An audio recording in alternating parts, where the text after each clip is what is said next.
اعوذ باللہ من الشیطان الرجیم بسم اللہ الرحمن الرحیم ان الذین کذبوا بآیاتنا واستکبروا عنها لا تفتح لهم ابواب السماء ولا يدخلون الجنة الا يلج الجمل في سم الخیاط وكذلك نجزی المجرمین۔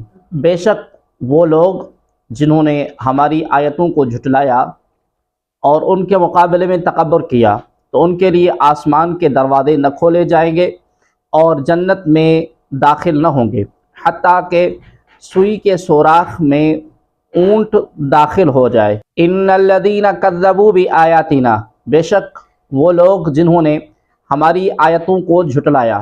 اس سے پہلی آیت میں اللہ تبارک و تعالی کی آیت کو جھٹلانے والوں اور ان سے تکبر کرنے والوں کی سزا جہنم ہے۔ ہمیشہ رہنا بیان ہوئی اور اس آیت میں اس ہمیشگی کی کیفیت کا بیان ہے۔ پہلے یہ کہ ان کے لیے آسمان کے دروازے نہ کھولے جائیں گے۔ اس کا ایک معنی یہ ہے کہ کفار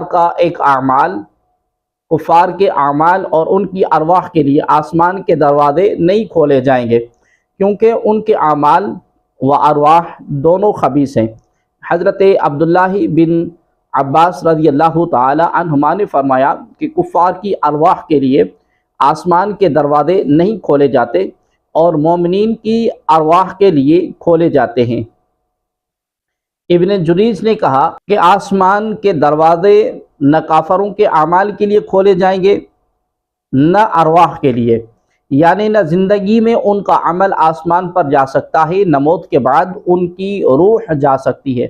مرنے کے بعد مومن اور کافر کی روح کو آسمان کی طرف لے جانے اور مومن کی روح کے لیے آسمان کے دروازے کھلنے اور کافر کی روح کے لیے نہ کھلنے کا ذکر حدیث پاک میں بھی ہے۔ چنانچہ حضرت ابو ہریرہ رضی اللہ تعالی عنہ سے روایت ہے کہ سید المرسلین صلی اللہ تعالی علیہ وآلہ وسلم نے ارشاد فرمایا، روح نکلتے وقت میت کے پاس فرشتے آتے ہیں، اگر وہ مومن کی روح ہو تو اس سے کہتے ہیں کہ اے پاک روح، پاک جسم سے نکل آ، کیونکہ تو نیک ہے، اللہ تبارک و تعالی کی رحمت سے خوش ہو جا، جنت کی خوشبو اور اپنے رب تبارک و تعالی کی رضامندی سے خوش ہو جا۔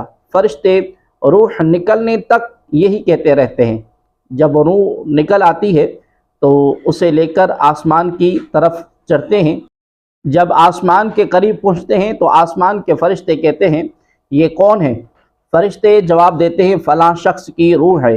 آسمانی فرشتے کہتے ہیں کہ مرحبا مرحبا اے پاک روح، پاک جسم میں رہنے والی، تو خوش ہو کر آسمانوں میں داخل ہو جا اور خوشبو اور اللہ تبارک و تعالیٰ کی رضا سے خوش ہو جا۔ ہر آسمان پر اسے یہی کہا جاتا ہے کہ حتیٰ کہ وہ روح عرش تک پہنچ جاتی ہے۔ اگر کسی برے بندے کی روح ہوتی ہے تو کہتے ہیں کہ اے ناپاک جسم کی روح، بری حالت کے ساتھ آ، گرم پانی اور پیپ کی اور اس کے ہم شکل دوسرے عذابوں کی بشارت حاصل کر۔ وہ روح نکلنے تک یہی کہتے رہتے ہیں، پھر اسے لے کر آسمان کی جانب چلتے ہیں تو اس کے لیے آسمان کا دروازہ نہیں کھولا جاتا۔ آسمان کے فرشتے دریافت کرتے ہیں کہ یہ کون ہے؟ روح لے جانے والے فرشتے کہتے ہیں کہ یہ فلاں شخص کی روح ہے۔ آسمانی فرشتے جواب دیتے ہیں کہ اس خبیث روح کو جو خبیث جسم میں تھی کوئی چیز مبارک نہ ہو، اسے ذلیل کر کے نیچے پھینک دو۔ وہ اسے آسمان سے نیچے پھینک دیتے ہیں، پھر وہ قبر میں لوٹ آتی ہے۔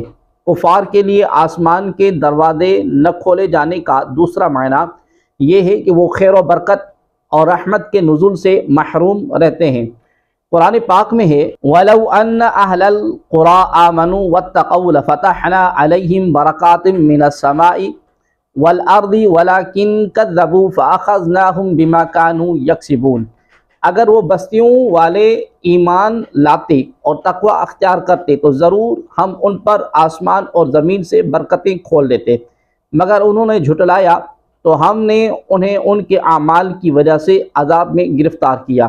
ولا يدخلون الجنت، اور جنت میں داخل نہ ہوں گے۔ اس آیت میں ہمیشگی کی دوسری کیفیت کا بیان ہوا، چنانچہ فرمایا گیا کہ کفار تب تک جنت میں داخل نہ ہوں گے جب تک سوئی کے سوراخ میں اونٹ داخل نہ ہو جائے، اور یہ بات چونکہ محال ہے تو کفار کا جنت میں داخل ہونا بھی محال ہے، کیونکہ محال پر جو موقوف ہو وہ خود محال ہوتا ہے۔ اس سے ثابت ہوا کہ کفار کا جنت سے محروم رہنا قطعی ہے۔ یاد رہے کہ اس آیت میں مجرمین سے کفار مراد ہیں، کیونکہ اوپر ان کی صفت میں اللہ تبارک و تعالیٰ کی آیات کو جھٹلانے اور ان سے تکبر کرنے کا بیان ہو چکا ہے۔ لَهُم مِّن جَهَنَّمَ مِهَادٌ وَمِن فَوْقِهِمْ غَوَاشٍ وَكَذَلِكَ نَجْزِي الظَّالِمِينَ، ان کے لیے آگ کا بچھونا ہے اور ان کے اوپر سے اسی کا اوڑھنا ہوگا، اور ہم ظالموں کا ایسا ہی بدلہ دیتے ہیں۔ لَهُم مِّن جَهَنَّمَ مِہاد، ان کے لیے آگ بچھونا ہے، یعنی اوپر نیچے ہر طرف سے آگ انہیں گھیرے ہوئے ہیں۔ صرف اوپر نیچے کا ذکر فرمایا کیونکہ دایاں بایاں خود ہی سمجھ میں آ گیا۔ حضرت سوید بن غفلہ رضی اللہ تعالیٰ عنہ فرماتے ہیں، جب اللہ تبارک و تعالیٰ اس بات کا ارادہ فرمائے گا کہ جہنمی اپنے ما سوا سب کو بھول جائیں، تو ان میں سے ہر شخص کے لیے اس کے قد برابر آگ کا ایک صندوق بنایا جائے گا، پھر اس پر آگ کے تالوں میں سے ایک تالا لگایا جائے گا، پھر اس شخص کی ہر رگ میں آگ کی کیلیں لگا دی جائیں گی، پھر اس صندوق کو آگ سے دوسری صندوق میں رکھا جائے گا، دوسری صندوق میں رکھ کر آگ کا تالا لگایا جائے گا، پھر ان دونوں کے درمیان آگ جلائی جائے گی، تو اب ہر کافر سمجھے گا کہ اس کے سوا اب کوئی آگ میں نہ رہا۔ والذین آمنوا وعملوا الصالحات لا نکلف نفسا الا وسعها اولئک اصحاب الجنۃ ہم فیہا خالدون، اور وہ جو ایمان لائے اور انہوں نے اچھے اعمال کیے، ہم کسی پر طاقت سے زیادہ بوجھ نہیں رکھتے، وہ جنت والے ہیں، وہ اس میں ہمیشہ رہیں گے۔ والذین آمنوا، اور جو ایمان لائے۔ اس سے پہلے چند آیات میں اللہ تبارک و تعالیٰ نے کفار کے لیے وعید اور آخرت میں جو کچھ ان کے لیے تیار فرمایا اس کا ذکر کیا۔ اب ایمان والوں سے جو اللہ تبارک و تعالیٰ نے وعدہ فرمایا اور آخرت میں جو کچھ ان کے لیے تیار فرمایا اس کا ذکر فرما رہا ہے کہ جو لوگ ایمان لائے اور انہوں نے اچھے اعمال کیے تو وہ جنت والے ہیں، اور وہ جنت میں ہمیشہ رہیں گے۔ اس سے دو مسئلے معلوم ہوئے، ایک یہ کہ ایمان اعمال پر مقدم ہے، پہلے ایمان قبول کیا جائے اور بعد میں نیک اعمال کیے جائیں۔ دوسرا یہ کہ کوئی شخص نیک اعمال سے بے نیاز نہیں، چاہے کسی طبقے اور کسی جماعت سے اس کا تعلق ہو۔ لا نکلف نفسا الا وسعها، ہم کسی پر طاقت سے زیادہ بوجھ نہیں رکھتے۔ اس آیت میں مسلمانوں کے لیے بہت پیاری تسلی ہے کہ اللہ تبارک و تعالی کسی کو اسی کی طاقت سے زیادہ احکام کا پابند نہیں کرتا۔ یہ اس بات کی طرف اشارہ ہے کہ جنت میں جانے کے لیے کوئی زیادہ مشقت برداشت نہیں کرنا پڑے گی، بلکہ اکثر و بیشتر احکام وہ ہیں جن پر آدمی نہایت سہولت کے ساتھ عمل کر لیتا ہے، جیسے نماز، روزہ اور دیگر عبادات۔ زکوٰۃ اور حج تو لازم ہی اس پر ہیں، جو اپنی سب ضروریات کے بعد زکوٰۃ اور حج کی ادائیگی کی بقدر زائد رقم رکھتے ہوں۔ یوں ہی ماں باپ، بہن بھائیوں، رشتہ داروں اور پڑوسیوں کے حقوق وغیرہ کی ادائیگی بھی عموماً زندگی کا حصہ ہے۔ یوں ہی ذکر و درود بھی روح کی غذا ہے، اور یہی اعمال جنت میں لے جانے والے ہیں۔ تو جنت میں جانے کا راستہ اللہ تبارک و تعالی نے نہایت آسان بنایا ہے، صرف اپنی ہمت کا مسئلہ ہے۔ وَنَزَعْنَا مَا فِي صُدُورِهِم مِّن غِلٍّ تَجْرِي مِن تَحْتِهِمُ الْأَنْهَارُ وَقَالُوا الْحَمْدُ لِلَّهِ الَّذِي هَدَانَا لِهَذَا وَمَا كُنَّا لِنَهْتَدِيَ لَوْلَا أَنْ هَدَانَا اللَّهُ لَقَدْ جَاءَتْ رُسُلُ رَبِّنَا بِالْحَقِّ وَنُودُوا أَن تِلْكُمُ الْجَنَّةُ أُورِثْتُمُوهَا بِمَا كُنتُمْ تَعْمَلُونَ۔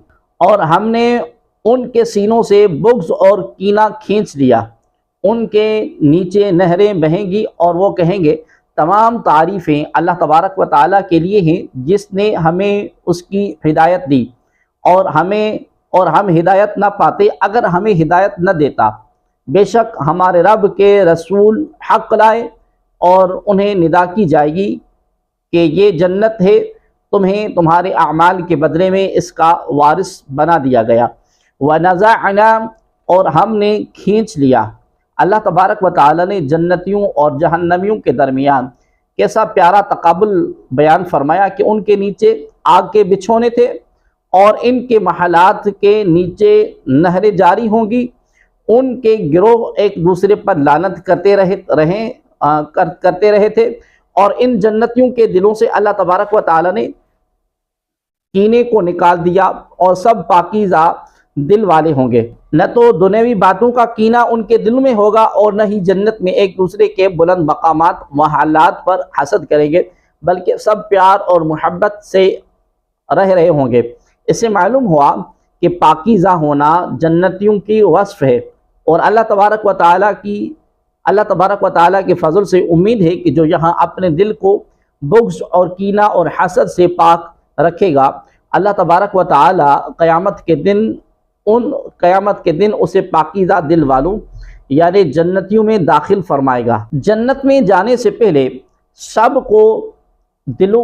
کے دلوں کو کینے سے پاک کر دیا جائے گا۔ چنانچہ بخاری شریف کی حدیث ہے، حضرت ابو سعید خدری رضی اللہ تعالی عنہ سے روایت ہے کہ نبی اکرم صلی اللہ علیہ وآلہ وسلم نے ارشاد فرمایا، جب مسلمانوں کی دوزخ سے نجات ہو جائے گی تو انہیں جنت اور دوزخ کے درمیان پل پر روک لیا جائے گا، پھر ان میں سے جس کے ساتھ دنیا میں زیادتی کی ہوگی اس کا قصاص لیا جائے گا۔ پس جب ان کو پاک اور صاف کر دیا جائے گا تو تب ان کو جنت میں داخل ہونے کی اجازت دی جائے گی۔ اس ذات کی قسم جس کے قبضہ قدرت میں محمد صلی اللہ علیہ وآلہ وسلم کی جان ہے، ان میں سے ہر ایک شخص کو جنت میں اپنے ٹھکانے کا دنیا کے ٹھکانے سے زیادہ علم ہوگا۔ یہاں چونکہ بغض کینہ کا تذکرہ ہوا، اس کی مناسبت سے یہاں بغض اور کینے کا مفہوم اور اس کی مذمت بیان کی جاتی ہے۔ چنانچہ امام محمد غزالی رحمۃ اللہ تعالی علیہ فرماتے ہیں، جب آدمی عاجز ہونے کی وجہ سے فوری غصہ نہیں نکال سکتا تو وہ غصہ باطن کی طرف چلا جاتا ہے اور وہاں داخل ہو کر کینہ بن جاتا ہے۔ کینے کا مفہوم یہ ہے کہ کسی کو بھاری جاننا، اس سے نفرت کرنا اور دشمنی رکھنا، اور یہ بات ہمیشہ دل میں رکھنا۔ احادیث میں بغض اور کینہ کی شدید مذمت بیان کی گئی ہے۔ چنانچہ حضرت ابو ہریرہ رضی اللہ تعالی عنہ سے روایت ہے کہ حضور عالم صلی اللہ علیہ وآلہ وسلم نے ارشاد فرمایا، لوگوں کے اعمال ہر ہفتے میں 2 مرتبہ پیر اور جمعرات کے دن پیش کیے جاتے ہیں، اور ہر مسلمان بندے کی مغفرت کر دی جاتی ہے سوائے اس بندے کے جو اپنے بھائی کے ساتھ کینہ رکھتا ہو۔ کہا جاتا ہے اسے چھوڑ دو یا مہلت دو حتیٰ کہ یہ رجوع کر لے۔ حضرت ابو ہریرہ رضی اللہ تعالی عنہ سے روایت ہے کہ رسول اللہ صلی اللہ علیہ وآلہ وسلم نے ارشاد فرمایا، بغض رکھنے والوں سے بچو، کیونکہ بغض دین کو مونڈ ڈالتا ہے یعنی تباہ کرتا ہے۔ بغض اور کینے کے بارے میں تفصیلی معلومات حاصل کرنے کے لیے احیاء العلوم کی 3 جلد کا مطالعہ فرمائیں۔ ناظرین محترم، مسلمانوں کو آپس میں کیسا ہونا چاہیے، اس کے لیے ہم یہاں پر چند احادیث ذکر کرتے ہیں۔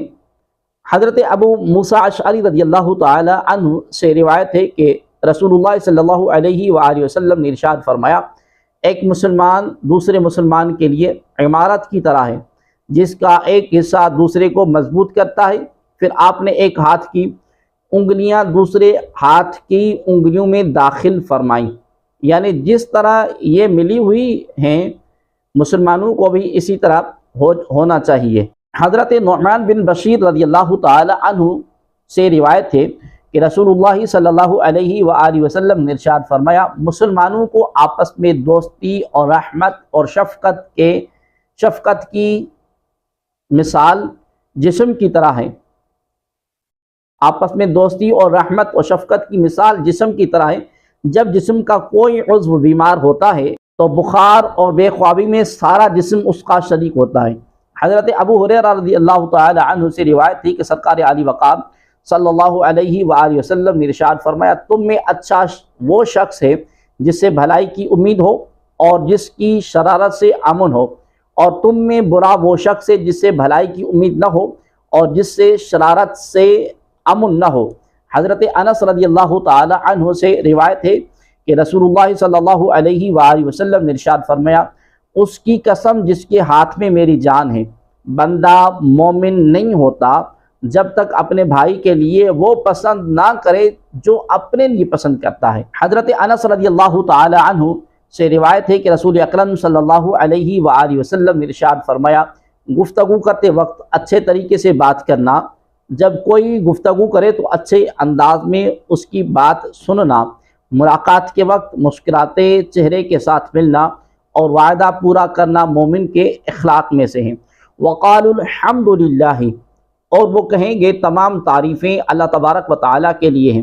مومنین جنت میں داخل ہوتے وقت کہیں گے تمام تعریفیں اللہ تبارک و تعالیٰ کے لیے ہیں جس نے ہمیں اچھے اعمال کی ہدایت دی اور ہمیں ایسے عمل کی توفیق دی جس کا یہ اجر و ثواب ہے، اور ہم پر فضل اور رحمت فرمائی اور اپنے کرم سے عذاب جہنم سے محفوظ کیا۔ اس سے معلوم ہوا کہ اللہ تبارک و تعالیٰ کی حمد اور اس کا شکر جنت میں بھی ہوگا کیونکہ وہ شکر ہی کا مقام ہے۔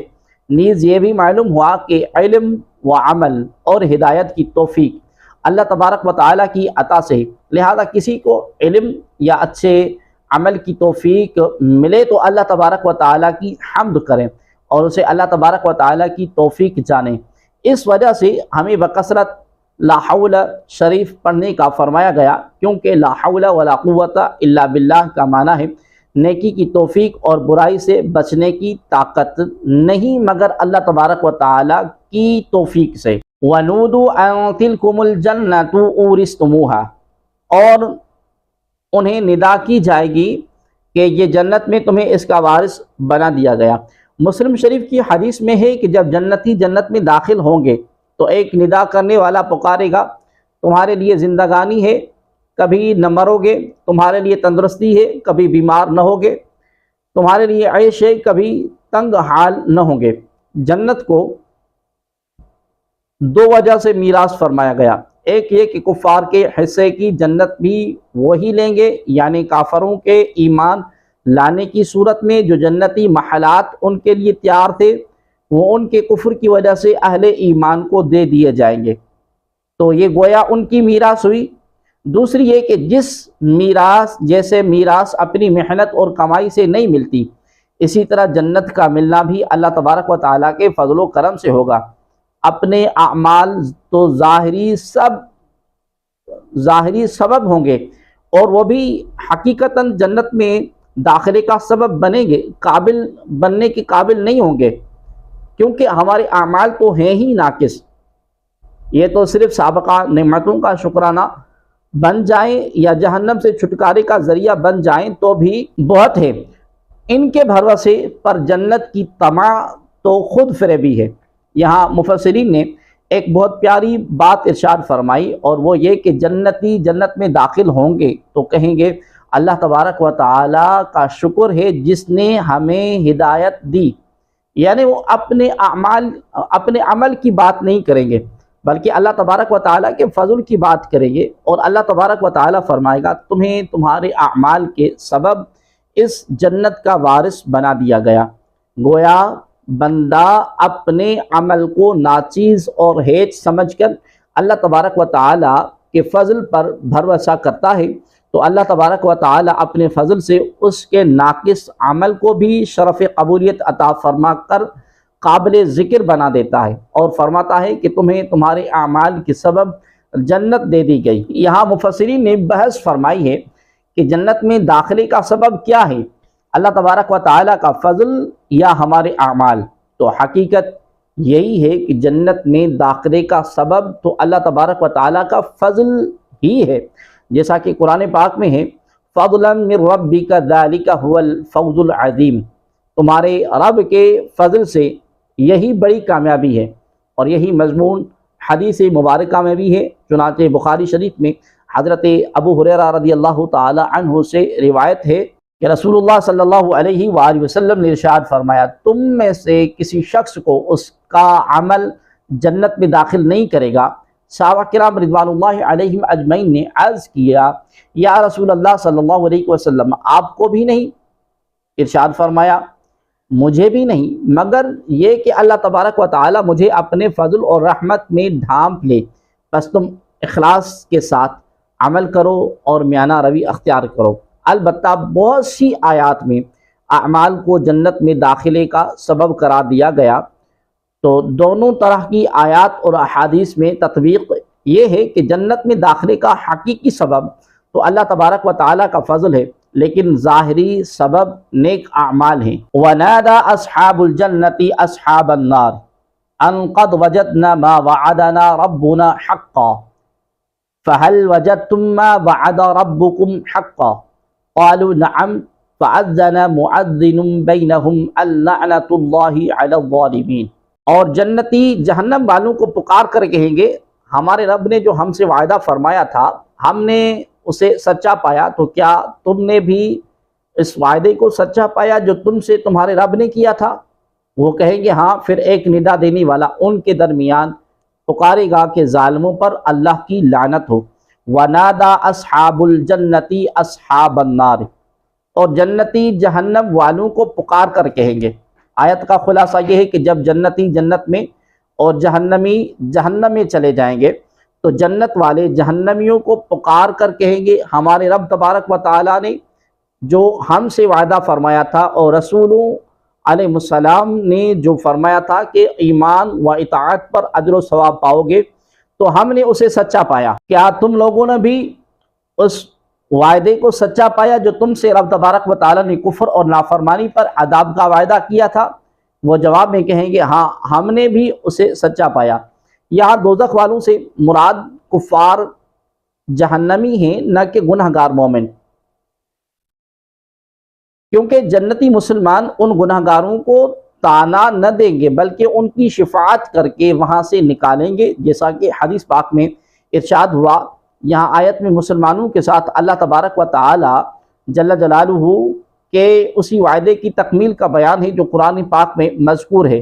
ربنا اننا سمعنا منادیا ینادی للایمان ان آمنوا بربکم فآمنا ربنا فاغفر لنا ذنوبنا وکفر عنا سیئاتنا وتوفنا مع الابرار ربنا وآتنا ما وعدتنا على رسلك ولا تخزنا یوم القیامہ انک لا تخلف المیعاد، یعنی اے ہمارے رب، بے شک ہم نے ایک ندا دینے والے کو ایمان کی ندا یوں دیتے ہوئے سنا کہ اپنے رب پر ایمان لاؤ، تم تو ہم ایمان لے آئے، بس اے ہمارے رب تو ہمارے گناہ بخش دے اور ہم سے ہماری برائیاں مٹا دے اور ہمیں نیک لوگوں کے گروہ میں موت عطا فرما۔ اے ہمارے رب، اور ہمیں وہ سب عطا فرما جس کا تو نے اپنے رسولوں کے ذریعے ہم سے وعدہ فرمایا ہے، اور ہمیں قیامت کے دن رسوا نہ کرنا، بے شک تو وعدہ خلافی نہیں کرتا۔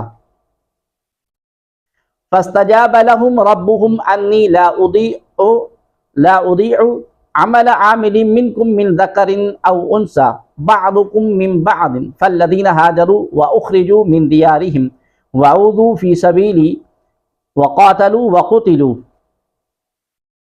لأكفرن عنهم سیئاتهم ولأدخلنهم جنات تجری من تحتها الانہار ثوابا من عند اللہ واللہ عنده حسن الثواب۔ تو ان کے رب نے ان کی دعا قبول فرما لی کہ میں تم میں سے عمل کرنے والوں کے عمل کو ضائع نہیں کروں گا، وہ مرد ہو یا عورت، تم آپس میں ایک ہو۔ پس جنہوں نے ہجرت کی اور اپنے گھروں سے نکالے گئے اور میری راہ میں انہیں ستایا گیا اور انہوں نے جہاد کیا اور قتل کر دیے گئے، تو میں ضرور ان کے سب گناہ ان سے مٹا دوں گا اور ضرور انہیں ایسے باغات میں داخل کروں گا جن کے نیچے نہریں جاری ہیں۔ یہ اللہ تبارک و تعالیٰ کی بارگاہ سے اجر ہے اور اللہ تبارک و تعالیٰ کے پاس اچھا ثواب ہے۔ جنتیوں کا جہنمیوں سے کلام کرنا ان کی ذلت اور رسوائی میں اضافہ کرنے کے لیے ہوگا، کیونکہ دنیا میں عموماً کافر مسلمانوں کا مذاق اڑاتے تھے اور انہیں طعنہ دیتے تھے اور ان پر بھپتیاں کستے تھے۔ آج اس کا بدلہ ہو رہا ہوگا۔ فَأَذَّنَ مُعَذِّنٌ، پھر ایک ندا دینے والا پکارے گا۔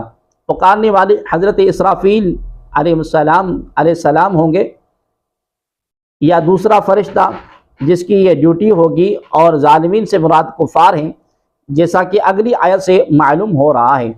الذین یصدون عن سبیل اللہ ویبغونہا عوجا وہم بالآخرۃ کافرون، جو اللہ کی راہ سے روکتے ہیں اور اسے ٹیڑھا کرنا چاہتے ہیں اور وہ آخرت کا انکار کرنے والے ہیں۔ الذین یصدون عن سبیل اللہ، جو اللہ کی راہ سے روکتے ہیں۔ یہاں اللہ تبارک و تعالی نے جہنمیوں کو ظالم قرار دیا اور ان کے اوصاف یہ بیان کیے کہ وہ دوسروں کو اللہ تبارک و تعالیٰ کے راستے سے روکتے ہیں۔ دوسرا یہ کہ اللہ تبارک و تعالیٰ کے دین میں تبدیلی چاہتے تھے کہ یہ دین الہی کو تبدیل کریں، اور جو طریقہ اللہ تبارک و تعالیٰ نے اپنے بندوں کے لیے مقرر فرمایا اس میں تغیر ڈال دیں۔ تیسرا وہ قیامت کا انکار کرتے تھے۔ یہاں یہ وعید بطور خاص کافروں کے لیے متعلق ہے، لیکن جو مسلمان کہلانے والے دوسروں کو دین پر عمل کرنے سے منع کرتے ہیں، اور وہ لوگ جو دین میں تحریف اور تبدیلی چاہتے ہیں، جیسے بے دین اور ملحد لوگ جو دین میں تحریف و تغیر کی کوشش کرتے رہتے ہیں، ایسے لوگ بھی کوئی کم مجرم نہیں، بلکہ وہ بھی جہنم کے مستحق ہیں۔ یہاں آیت مبارکہ میں جیسا کہ مکالمہ بیان کیا گیا کہ جنتیوں اور جہنمیوں کے درمیان ایسے مکالمے قرآن پاک میں اور جگہ بھی مذکور ہیں، چنانچہ سورہ صافات میں ہے فَأَقْبَلَ بَعْضُهُمْ عَلَى بَعْضٍ يَتَسَاءَلُونَ قَالَ قَائِلٌ مِّنْهُمْ إِنِّي كَانَ لِي قَرِينٌ يَقُولُ أَإِنَّكَ لَمِنَ الْمُصَدِّقِينَ أَإِذَا مِتْنَا وَكُنَّا تُرَابًا وَعِظَامًا أَإِنَّا لَمَدِينُونَ قال هل أنتم مطلعون فاطلع فرآه في سواء الجحيم قال تالله إن كدت لتردينا ولولا نعمة ربي لكنت من المحضرين۔ پھر جنتی آپس میں سوال کرتے ہوئے ایک دوسرے کی طرف متوجہ ہوں گے۔ ان میں سے ایک کہنے والا کہے گا بے شک میرا ایک ساتھی تھا، مجھ سے کہا کرتا تھا کیا تم قیامت کی تصدیق کرنے والوں میں سے ہو؟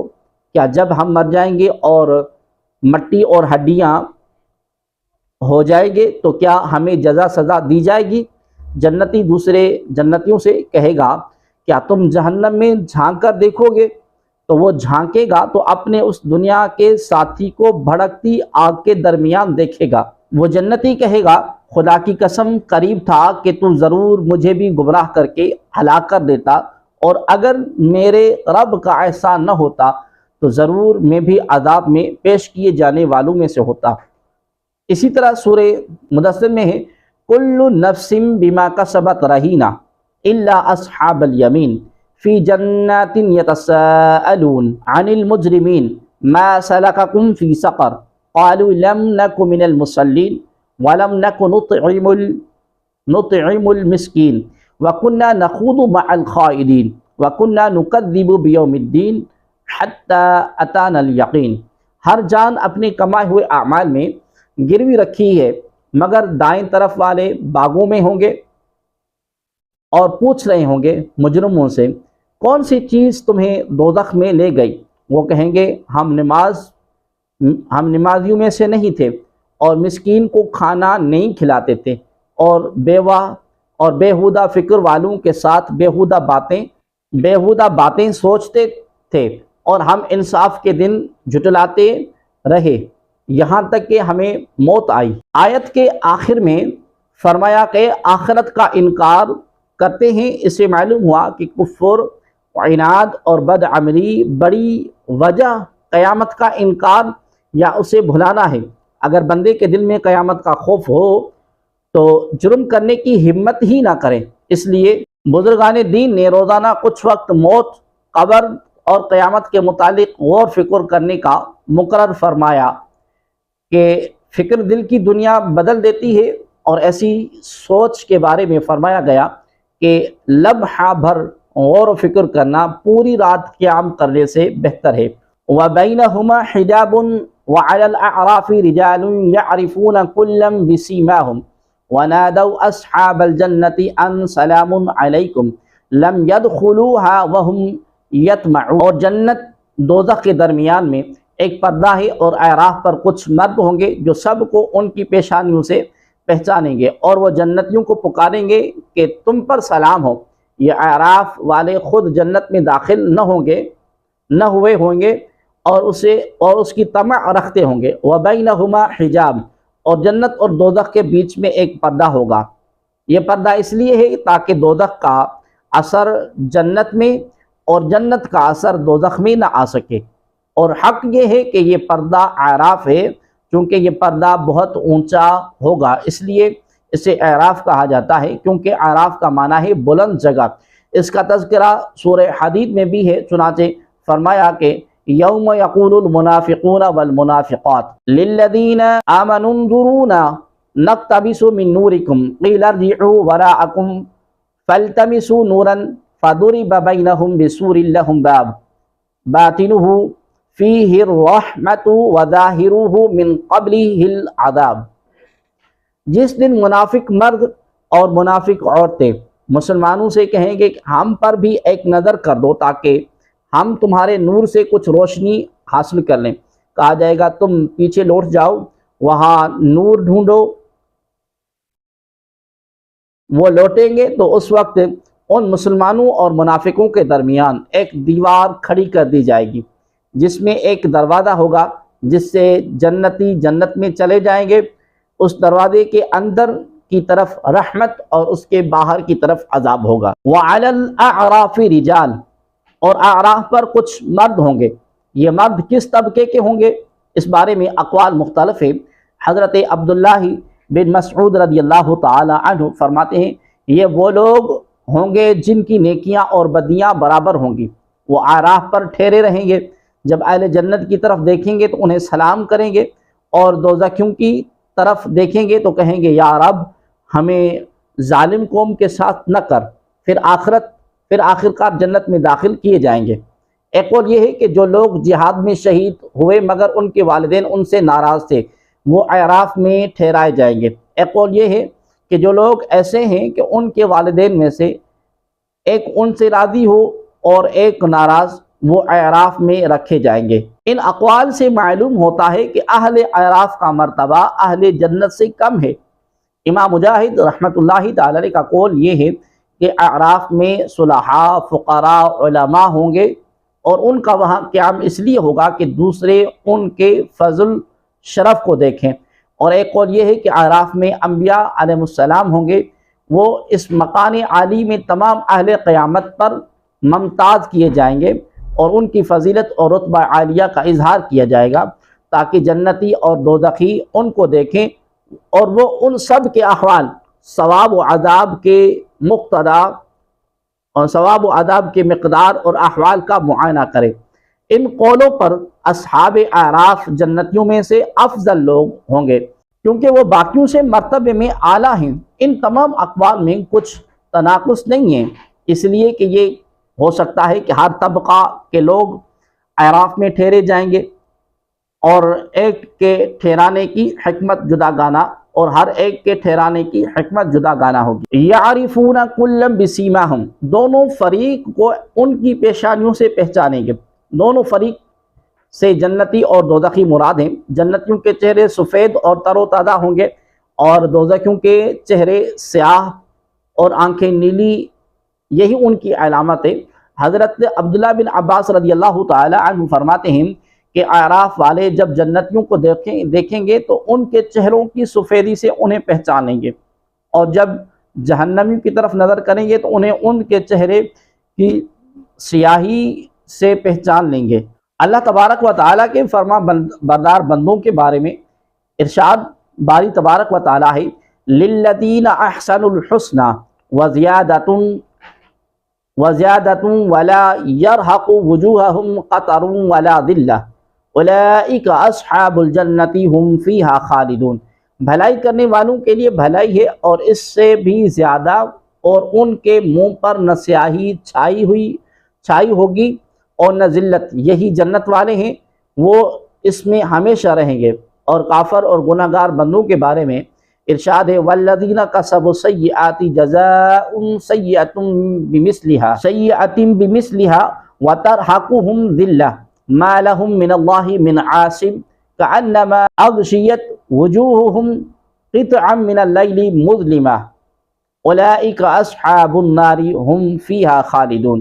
اور جنہوں نے برائیوں کی کمائی کی تو برائی کا بدلہ اس کے برابر ہے، اور ان پر ذلت چھائی ہوگی، انہیں اللہ سے بچانے والا کوئی نہ ہوگا۔